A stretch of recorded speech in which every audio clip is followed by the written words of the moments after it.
الحمد لله وكفى وسلام على عباده الذين اصطفى أما بعد فأعوذ بالله من الشيطان الرجيم بسم الله الرحمن الرحيم رضي الله عنهم ورضوا عنه وقال النبي صلى الله عليه وسلم لا تسبوا أصحابي إلى آخر الحديث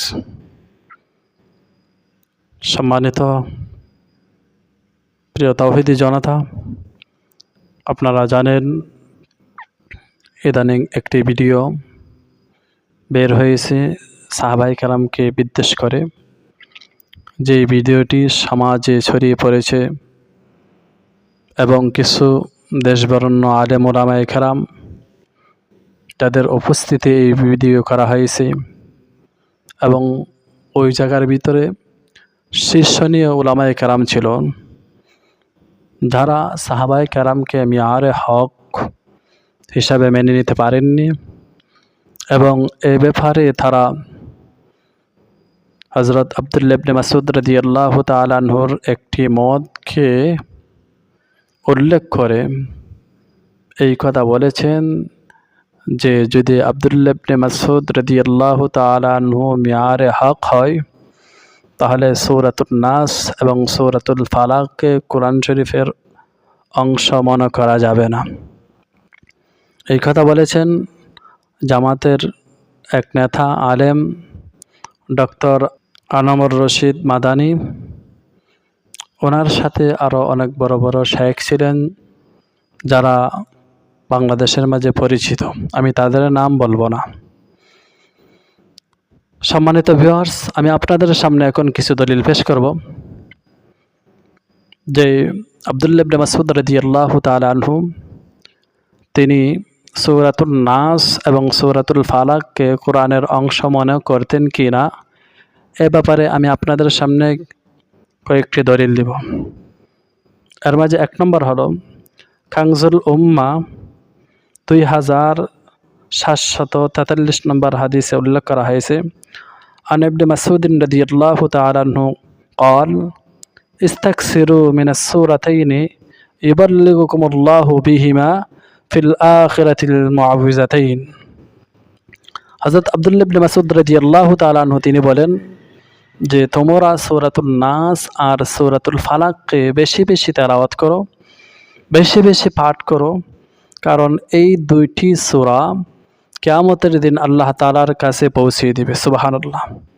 সম্মানিত ভিউয়ার্স, যদি আব্দুল্লাহ ইবনে মাসউদ রাদিয়াল্লাহু তাআলা আনহু সূরাতুন নাস এবং সূরাতুল ফালাককে কোরআনের অংশ মনে না করতেন তাহলে তিনি এই কথা কখনো বলতেন না। দুই নম্বর যে বিষয়টা হলো সকল মুতাওয়াতির রিওয়ায়াতের মধ্যে সূরাতুন নাস আর সূরাতুল ফালাক উল্লেখ আছে, আর মুতাওয়াতির যত রিওয়ায়াত আছে এর মাঝে 4টি রিওয়ায়াত আছে যে রিওয়ায়াত আব্দুল্লাহ ইবনে আব্বাস রাদিয়াল্লাহু তাআলা আনহু থেকে রাসূল সাল্লাল্লাহু আলাইহি ওয়াসাল্লাম পৌঁছেছে। যেমন আন-নাসির ফি কিরাআতিল আসির জিলদ নম্বর 1 155 নম্বর পৃষ্ঠায় আসিম এর কিরাত, এই কিরাতের মাঝে আব্দুল্লাহ ইবনে আব্বাস রাদিয়াল্লাহু তাআলা আনহু তিনি সূরাতুন নাস এবং সূরাতুল ফালাককে কোরআনের অংশ বলে উল্লেখ করেছেন। 2 নম্বর আন-নাসির ফি কিরাআতিল আসির 1 নম্বর জিলদ 165 নম্বর পৃষ্ঠায় হামজার কিরাতের মাঝেও তিনি এই কথা উল্লেখ করেছেন যে সূরাতুন নাস এবং সূরাতুল ফালাক এটা কোরআনের অংশ। 3 নম্বর আন-নাসির ফি কিরাআতিল আসির প্রথম জিল 172 নম্বর পৃষ্ঠা আল কিসাই এর কিরাতের মাঝে তিনি এই কথা উল্লেখ করেছেন। 4 নম্বর আন-নাসির ফি কিরাআতিল আসির 1 নম্বর জিলদ 185 নম্বর পৃষ্ঠা খালফের কিরাতের মাঝে তিনি এই কথা বলেছেন যে হযরত আব্দুল্লাহ ইবনে আব্বাস রাদিয়াল্লাহু তাআলা আনহু সূরাতুল মুআউযিজাতাইনকে কোরআনের অংশ মনে করেছেন। সম্মানিত হাজিরিন, এ ব্যাপারে ডক্টর আনমর রশিদ যে কথাগুলো বলেছেন তিনি একটি রিওয়ায়াত নিয়ে আসছেন, কিন্তু এই রিওয়ায়াত কতটুকু সহিহ তিনি তা যাচাই বাছাই করেন না। এ ব্যাপারে কিছু বর্ণনা পাওয়া যায় যে আবদা এর আসিম জির থেকে তিনি একটা রিওয়ায়াত করেন যে কুলতু লি উবাই ইন্না আখাকা ইয়াহকুমুহুমা মিনাল মাসহাফি কিলা লিসুফিয়ান ইবনে মাসউদ ফালাম ইনকুর। তিনি বলেন যে আমি উবাইকে বললাম যে আপনার ভাই কোরআনুল কারীমের মাঝে সূরাতুল মুআউযিজাতাইন উল্লেখ করেনি। তিনি বলেন যে উবাই তিনি জানার পর ওনাকে কিছু বলেননি, হাও বলেননি, নাও বলেননি।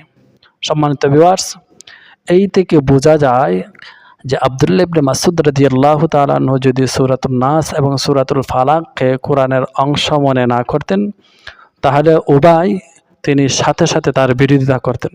কারণ কোরআনের একটি আয়াত যদি কেউ অস্বীকার করে তাহলে সে কাফের হয়ে যায়। 2 নম্বর, আবু হাফস ইবনে আদিল আল হাম্বলি রহমাতুল্লাহি আলাইহি তিনি লিখেছেন আল বাবু ফি উলুমিল কিতাব, জিলদ নম্বর 1, 271 নম্বর পৃষ্ঠা, হাযাল মাযহাবু আন ইবনে মাসউদ নাকালা কাযিবুন বাতিলুন। তিনি বলেন যে ইবনে মাসউদ রাদিয়াল্লাহু তাআলা আনহু থেকে যেই রাওয়ায়াতটা আসছে এটা বাতিল এবং কাযিব, মিথ্যাবাদী, ওনার প্রতি মিথ্যা তুহমত দেওয়া হয়েছে। 3 নম্বর, ইমাম নববী রহমতুল্লাহি আলাইহি তিনি বলেন আজমা আল মুসলিমুন আলা আন্নাল মুআউযিজাতাইনি ওয়াল ফাতিহা মিনাল কুরআন ওয়া আন্না মান জাহাদা মিনহা শাইআন কাফারা ওয়া মা নাকালা আন ইবনে মাসউদ রাদিয়াল্লাহু তাআলা আনহু বাতিলুন লাইসা বিসাহিহিন। আল ইতকান, জিলদ নম্বর 1, 271। ইতকানের মধ্যে জিলদ নম্বর 1, 271 হাদিস ইমাম নবী রহমতুল্লাহি আলাইহি বলেন এ ব্যাপারে ইজমাউল উম্মাহ এক হয়েছেন যে সূরাতুল ফাতিহা এবং সূরাতুন নাস ও সূরাতুল ফালাক কোরআনের অন্তর্ভুক্ত, কোরআনের অংশ। ওয়া আন্না মান জাহাদা মিনহা শাইআন, আর যেই ব্যক্তি সূরাতুন নাস এবং সূরাতুল ফালাককে কোরআনের অংশ মনে করবেন না অথবা কোনো একটি অংশকে কোরআনের অংশ মনে করবেন না, কাফারা, সে কাফির। ওয়া মা নাকালা আন ইবনে মাসউদিন বাতিলুন, আর ইবনে মাসউদ রাদিয়াল্লাহু তাআলা আনহু থেকে এ ব্যাপারে কোনো বর্ণনা পাওয়া যায় না। মানুষে যা বলা করে এটা বাতিল, লাইসা বিসাহিহিন, এটা সঠিক নয়। 4 নম্বর যে বিষয়টা হলো আয়ানাল কাজী ওয়াল কাফায়াতুর রাজি আলা তাফসিরিল বাইজাই, জিলদ নম্বর 1, 29 নম্বর পৃষ্ঠায় আল খিফাজি রহমাতুল্লাহি আলাইহি তিনি বলেন ওয়া মা নাকালা আন ইবনে মাসউদ রাদিয়াল্লাহু তাআলা আনহু মিন আন্নাল ফাতিহা ওয়াল মুআউযিজাতাইনি লাইসা মিনাল কুরআন লা আসলা লাহু। আল খিফাজি রহমাতুল্লাহি আলাইহি তিনি বলেন ইবনে মাসউদ রাদিয়াল্লাহু তাআলা আনহু থেকে সূরাতুল ফাতিহা এবং সূরাতুন নাস ও ফালাক কোরআনের অংশ নয়, এ ধরনের কোনো বর্ণনা করা হয়নি। যেটা হয়েছে লা আসলা লাহু, যে বর্ণনা করা হয়েছে এর কোনো ভিত্তি নেই।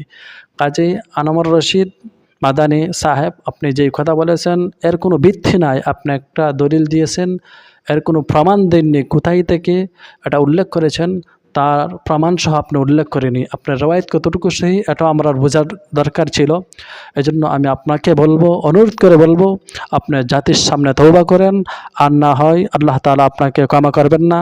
এবং যারা সাহাবায়ে কেরামকে বিদ্বেষ করেছেন, সাহাবায়ে কেরামকে দোষ সমালোচনা মানুষের কাছে ছড়িয়ে দিতে চাচ্ছেন, আপনারা অতি তাড়াতাড়ি তওবা করেন, আর না হয় আল্লাহ তাআলা আপনাদেরকে তার পরিপূর্ণ শাস্তি দান করবেন। আল্লাহ তাআলা আমাদের সবাইকে সঠিক বুঝ দান করুন। আমিন।